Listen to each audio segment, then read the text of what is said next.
Hey everyone, this is Dory. I'm a teacher of English, and today, as promised, I will show you how to structure a paragraph of the main body in IELTS Academic Writing Task 2. Okay, let's go fast and remember our topic from previous videos and the paraphrased introduction we've made. Okay, this is our topic. Let's remember it from previous videos. TV advertisements aimed at young children are far too many nowadays and they should be forbidden. To what extent do you agree or disagree? Give reasons for your answer and include any relevant examples from your own knowledge or experience. And of course, this is the paraphrased introduction we made in another video. I'm going to put the link. Let's read it to remember it a little bit. In the developing world, the amount of advertisements shown on TV is consistently increasing. The advertisements that target young children could not be an exception to this generally accepted situation, and as a result, there are a lot of people who claim that these advertisements should be banned from TV altogether.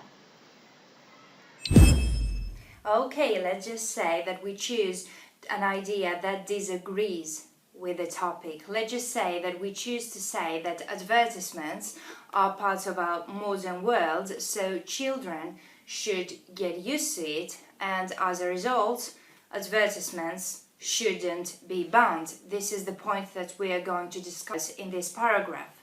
First of all, keep in mind that a paragraph is a small writing by itself. It has an opening sentence in which we introduce our points, what we're going to discuss. The main body where we discuss and we analyze our points a little bit by giving reasons and by giving examples in order to defend this point.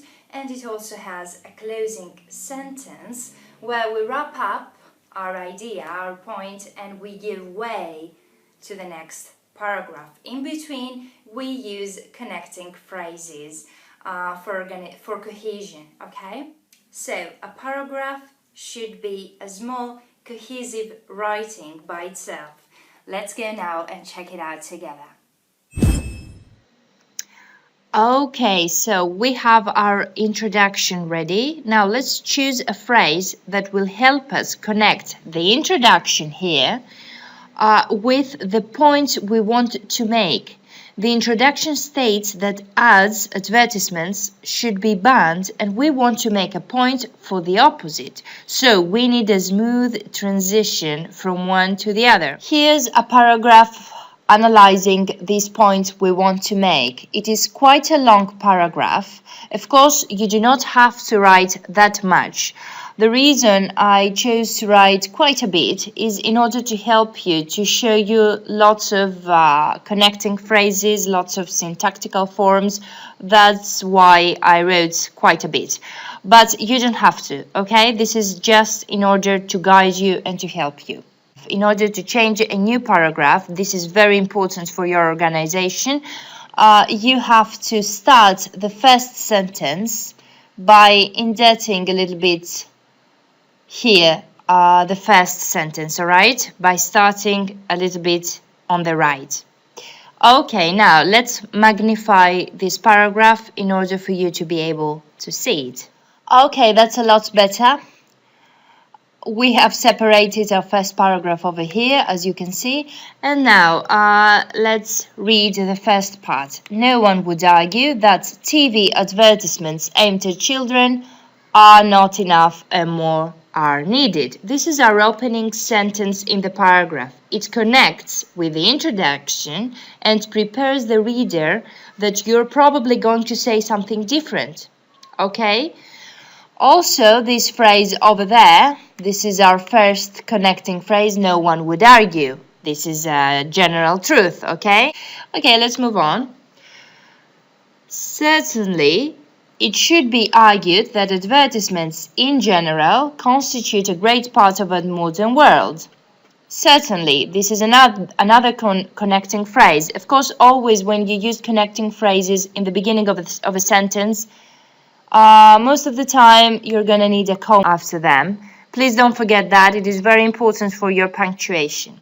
This is the beginning of our main body, let's just say. Again, you move on by saying something that is a general truth, of course, but you want to change it a little bit to the point you want to make. Here, as a result, ads aimed at young children cannot be an exception to this rule.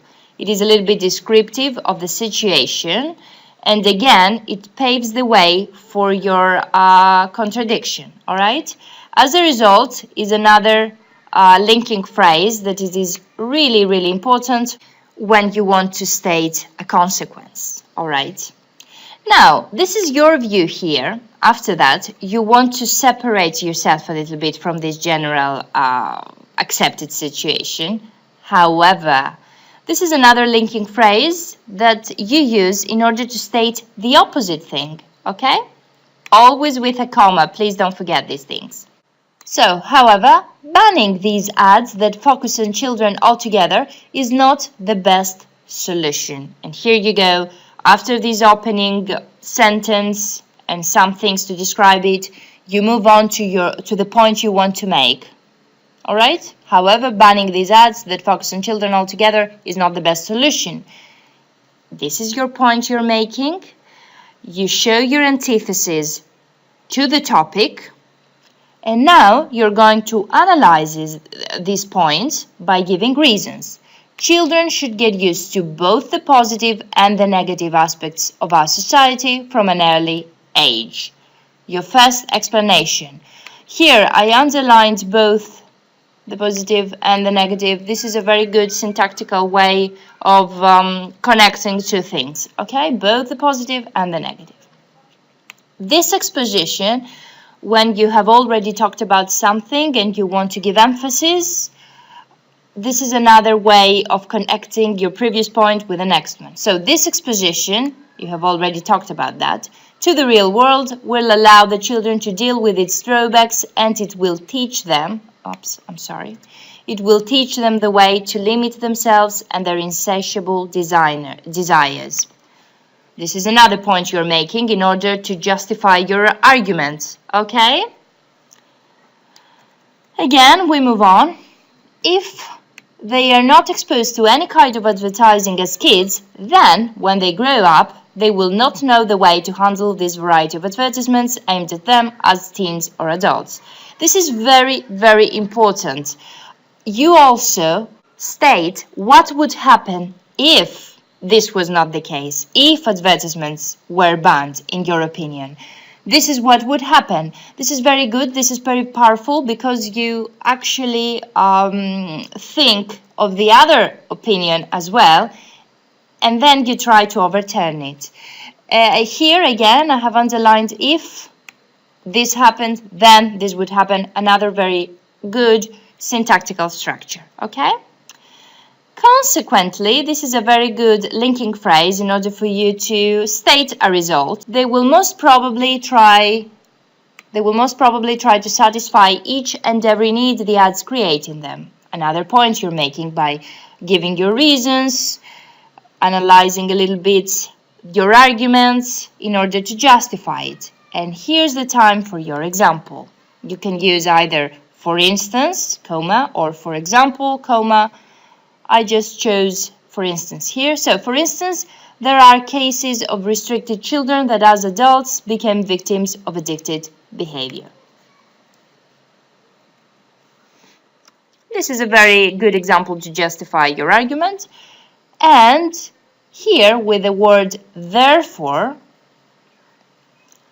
and a comma, here is your closing sentence. Therefore, ads, advertisements, could prepare children for our big, competitive and consuming world. Again, I remind you that you don't have to write so much. It could be less, of course it could be less, but I did that in order to help you, in order to show you more sentences, more ways of phrasing and more connecting phrases, all right? But you get the picture. Okay, that's the structure of a paragraph in academic writing task 2. Keep in mind that there are no wrong answers in academic writing task 2. You may as well believe that murdering is a good thing, to use an extreme example. They do not care about your opinion. What they do care about, though, is to see that you support this opinion and you defend your opinion by using examples, by giving reasons, and of course you do all these things in a very organized and cohesive way. Okay, that's it for today. I hope it helps. For questions and comments here or on Facebook, Twitter and Google+, our links are down below. Thank you very much for watching. Good luck with your exam.